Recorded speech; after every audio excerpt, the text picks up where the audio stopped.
Good morning, everyone. Happy Friday. We've made it to the end of another week, the end of what seemed like a very cold week, but believe it or not, we actually were in the 70s on Monday, and we are going to head back there as we head into the weekend. We're going to talk not only about your weekend forecast, we are going to talk again about the winter outlook from NOAA that came out yesterday while I was actually doing our live stream. So if you missed it, then we're going to tell you about it again. I'm sure a lot of people interested to hear what the winter outlook is going to look like. Are we going to be cold? Are we going to be dry? I'll let you know.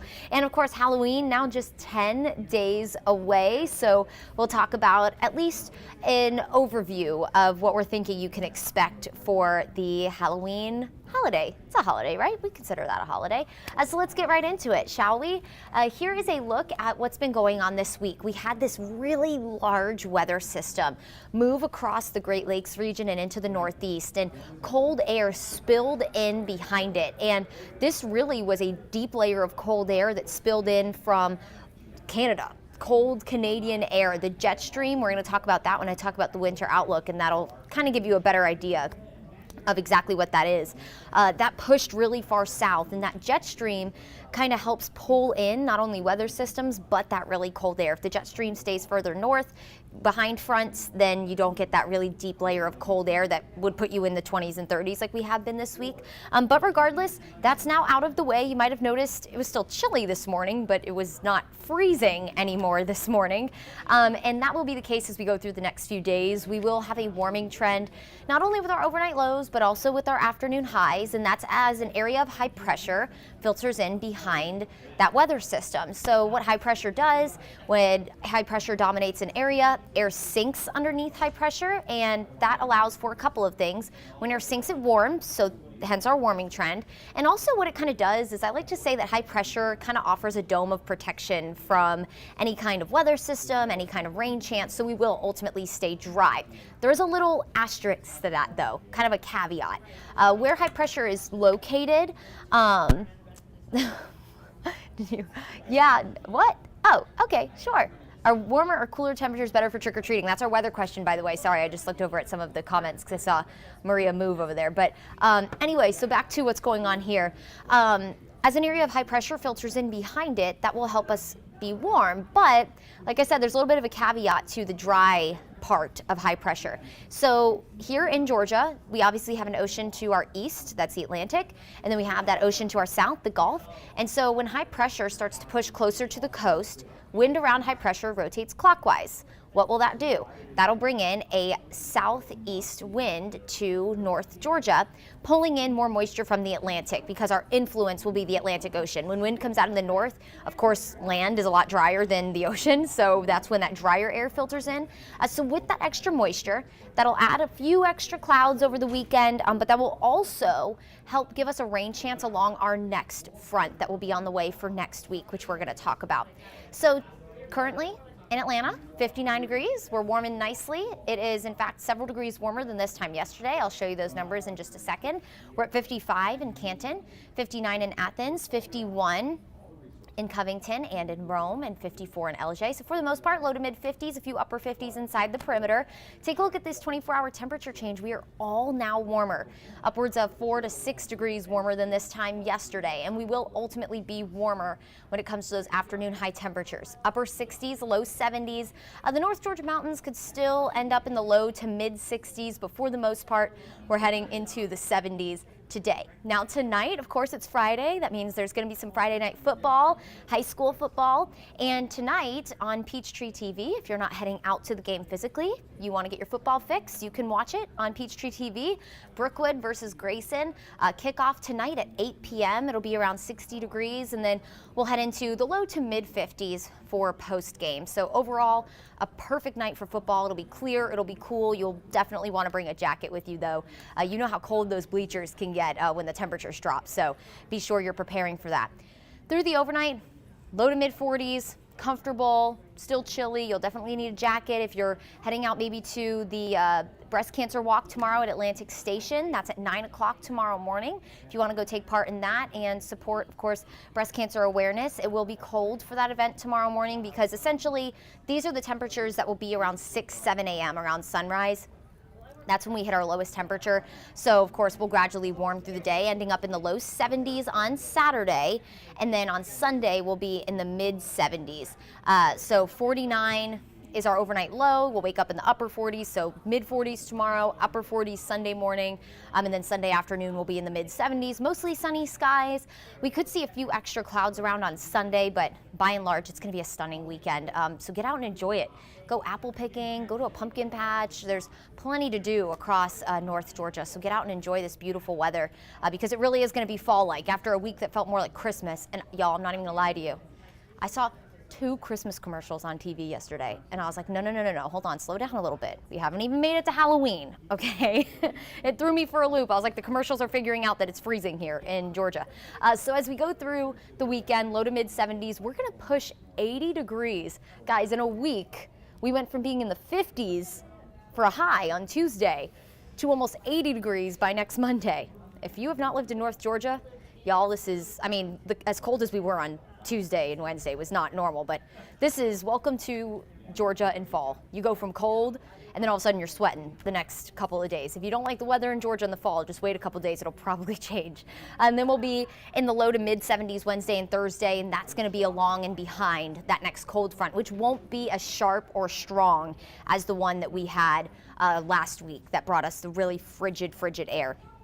So here's that cold front. I'm going to show you the European model first. This is going to bring a chance for rain mainly Wednesday. That seems to be the day the models are bringing in the best chance for rain. This is the GFS model, thinking Wednesday late in the day into early Thursday. So we're keeping rain chances for Tuesday as well. Some models are hinting Tuesday, but I think this is going to be more of a Wednesday, Thursday event for us.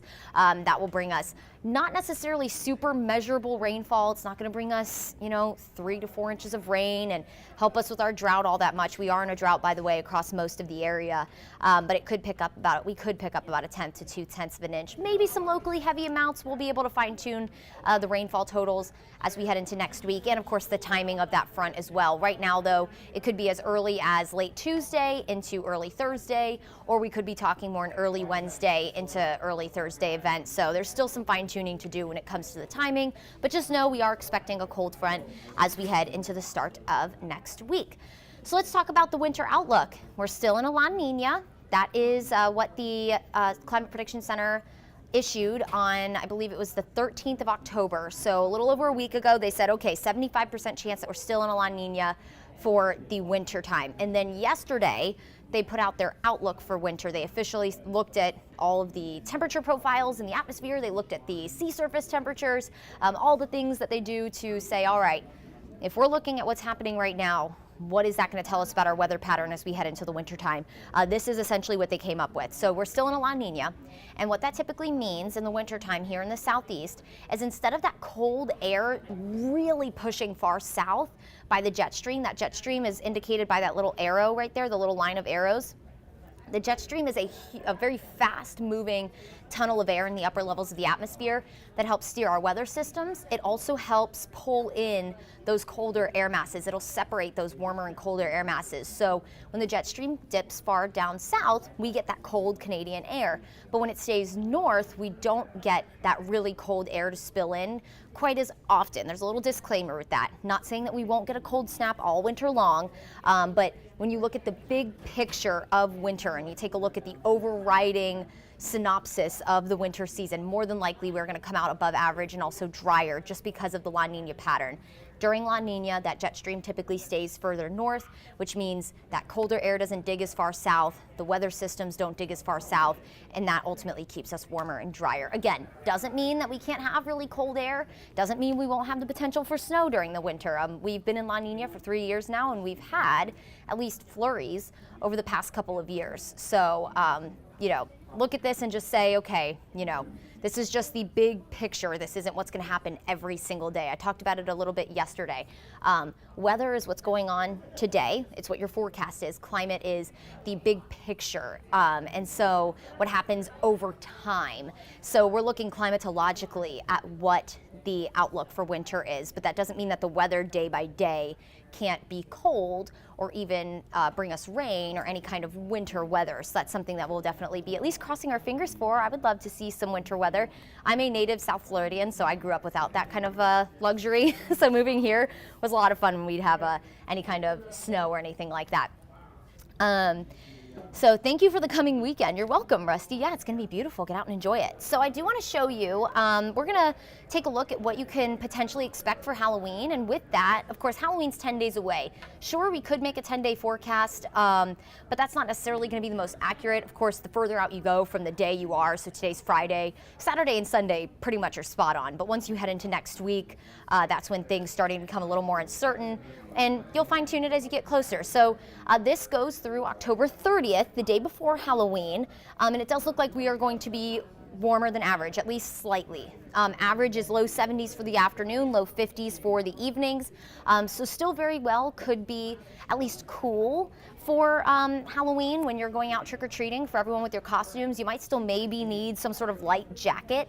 But overall, because if you think about it, if you're 70s in the afternoon, you're going trick-or-treating, well, around 5, 6 o'clock. What time do kids go trick-or-treating? 8? Something like that? It'll probably be, let me know, I'm not a parent yet. Anyway, if you're going trick-or-treating around 7, 8 o'clock and it's in the 70s in the afternoon, it's more than likely going to be in the upper 60s, mid 60s by the evening time. So, but again, that's something that we'll fine tune. It's literally just beyond the 7-day Halloween. And when it comes to the precipitation, it's looking above normal. So could we maybe have a rainy Halloween? I don't know, but it is possible. But still not necessarily anything that we're looking extremely above average precipitation wise. October is, once you get into October, that's not necessarily the wettest month of the year anyway. So right now it looks like we'll be warmer. Potentially we'll be tracking some rain as we head on to the 6 to 10 day, so beyond the 7-day, which would encompass Halloween ultimately. So we'll of course be keeping you up to date on that, both on air and in the Atlanta News First app for your Halloween forecast, because I know kids so excited. They're probably getting their costumes already. I'm sure they've been having Halloween parties at school, and you know, you might be going to a Halloween party soon, and you're probably trying to get all prepared for your costume. And so we are going, and the weather does play a role in what you're wearing, right? Whether you need a jacket or not. So we'll be keeping you up to date on that. Rusty says most kids trick-or-treat between 6 and 8. Okay, good to know. I will be ready. And Luke says, I can't wear a jacket, it will ruin my whole costume. Was I not just saying that, Maria? I was literally, Luke, I was telling Maria that when I was a child, I took my Halloween costumes very seriously. If my Halloween costume didn't have sleeves and it got cold, and cold in Florida was like 60, which was pretty rare during Halloween, I was not wearing a jacket. Like I would rather freeze and run from house to house than put a jacket over my costume that I have been preparing for like months. That went to the store, tried on like 10 of them and picked out one. So jacket wasn't going to ruin my day, I'll tell you that right now. All right, so the cold air wasn't going to ruin my Halloween costume. All right, so here's your 7-day forecast. Like we said, if you were with us, if you were with us a couple minutes ago, we have a cold front on the way next week. Maybe could bring us some rain Tuesday. More than likely, it's going to be a Wednesday, Thursday event, but the timing of that, how much rain we'll experience, still very much needs to be fine-tuned. Today, enjoy it. It's going to be stunning. Low 70s, low humidity, lots of sunshine. We will start to increase our humidity factor slightly. Don't get me wrong, it's not going to feel like summer, guys. It's not going to be super sticky outside, but that moisture will create the potential for more cloud cover Saturday and Sunday, but still looking mostly sunny on Saturday, maybe mostly sunny to partly cloudy on Sunday. Overall, it's going to be beautiful. The warmer air will also return. We'll be in the mid 70s again Sunday, upper 70s Monday, and then that rain chance returns Tuesday and Wednesday. That cold front isn't going to drop us back into the freezing point. It does look like that will just kind of keep us fall-like. It'll keep us going from too far to a warming trend. So notice we'll be near 80 on Monday, and then that cold front comes through and that just kind of puts us back into fall-like weather. So we'll be thankful for that and be thankful for the rain, because we definitely could use it here in North Georgia. The final B-52s concert is soon. You'll wear, thank you, take pictures. We'd love to see them. And if you guys, by the way, if you have any pictures of any fall activities that you're doing, we're talking going to pumpkin patches, apple picking, Halloween costumes, all the things, we want to see them. We love to be able to share them. We definitely like to share them on Atlanta News First morning show. So send them our way. We love to see all the activities that you're taking part of in the fall. They're always really fun to see and share, and you just might be able to see yourself on TV, which is always fun, right? All right, everyone. Well, enjoy this beautiful weekend, the great fall weather that's on the way, and of course, as always, stay safe as you're making your way out and about for any weekend plans you have, and I'll catch you next time.